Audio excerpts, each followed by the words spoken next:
Do you find that Facebook is targeting the wrong people and driving the wrong people into your business?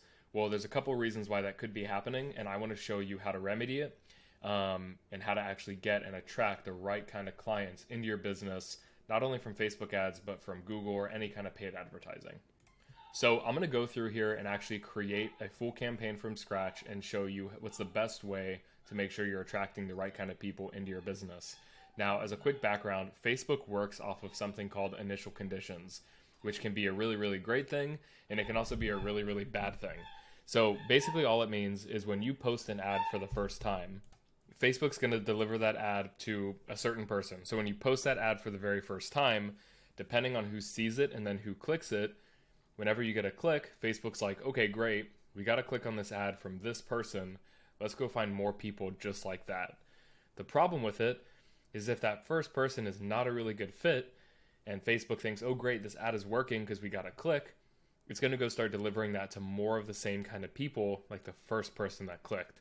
And the problem becomes is that you can get stuck in a doom loop where Facebook just keeps delivering your ad to the wrong people over and over and over again. So I'm going to show you some targeting options here and some really, really good ways to actually set up your ad accounts so you don't run into that problem.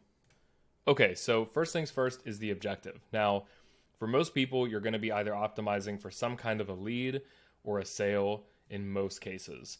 Now, if you're some kind of an e-commerce store and you're trying to get sales, optimize for the sale is the most important thing. If you're optimizing for traffic, awareness, or any of these other things as an e-commerce store, it's usually a bad idea, unless you're doing some kind of like retargeting or engagement first.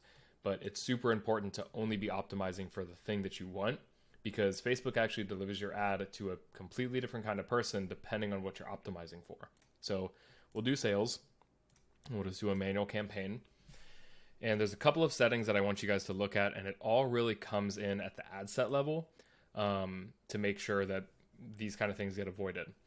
So pixel, super important, making sure that it's optimizing for the right thing, kind of like I mentioned previously.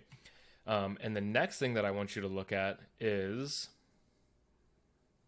these audience controls down here.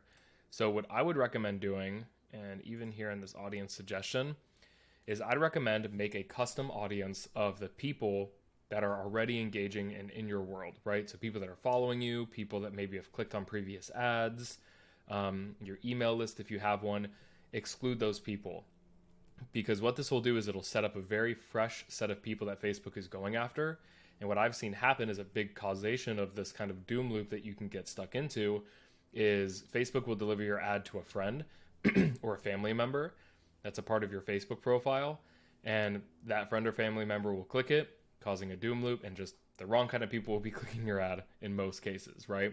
So I like to exclude people that are kind of inside of my world, like my stuff, follow me, things like that, especially on these kind of campaigns when I'm trying to kind of get out of that doom loop or even prevent it in the first place.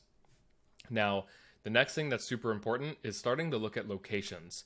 A lot of people will go really broad, or so like if you're just targeting the US, they'll just plug in US. Or if they can target worldwide, they'll start to put all the different countries in here, which is not the best thing to do, because what I've found is when you separate countries, you get better results and you get better people. When you're making it really broad like this and going multiple countries in one ad set, I've seen this happen more times than not.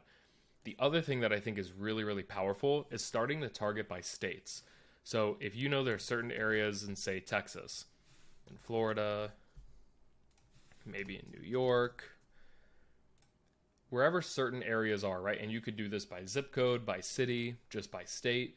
You could go after more affluent or more targeted cities and locations and zip codes based on whatever it is that you're offering, right? Or just more specific to your offer.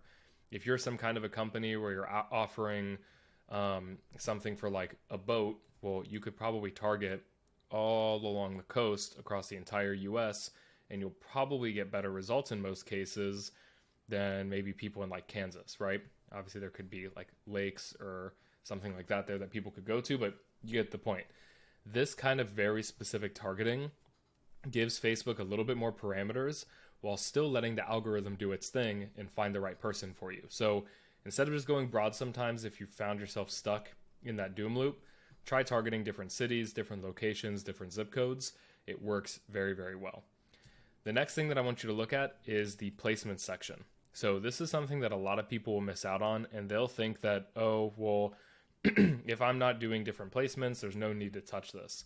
When in reality, I actually like to get rid of Audience Network and in some cases Messenger, but always usually Audience Network in this specific case, because once again, this is going to be delivering your ad to people in your audience network, which isn't always beneficial if you're trying to get out of this kind of doom loop. So that's something really important to pay attention to. Now, underneath the placements, there are a few more advanced settings that are getting rolled out that are really useful, and it could be beneficial testing them out. So try them out for yourself. We've seen them work very, very well. The first thing is brand safety and suitability, and you can actually put an inventory filter on where your ads are actually going to be delivered, as in like what kind of content people are looking at. So by default, it's moderate. You can do limited or you could do expanded. You can click here to see the list of like where these ads could be delivered. But check it out. You could find that switching to something limited is going to give you an advantage over someone else that just decides to do moderate or just decides to do expanded and so on and so forth. So check that out. The other thing, if you're really, really struggling with this kind of a problem, is look at block lists.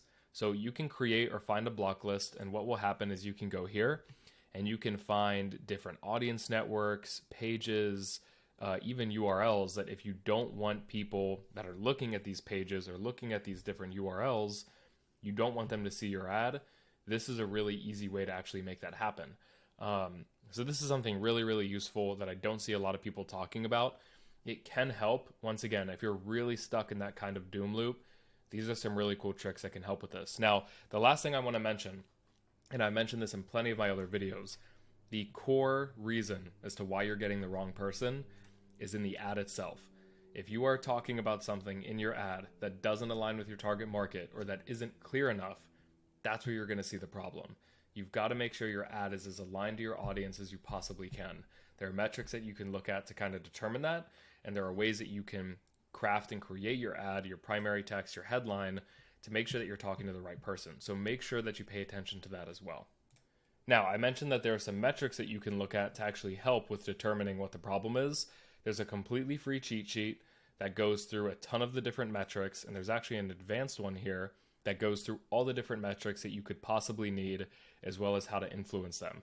It's a super useful resource. If you check below in the description, you can join the Predictable Profits Mastermind completely for free, get access to this cheat sheet, see how to use it, watch the different videos on how to influence things. So for example, in this case of getting the right person, you're really going to be looking at your link click-through rate and potentially your unique outbound click-through rate.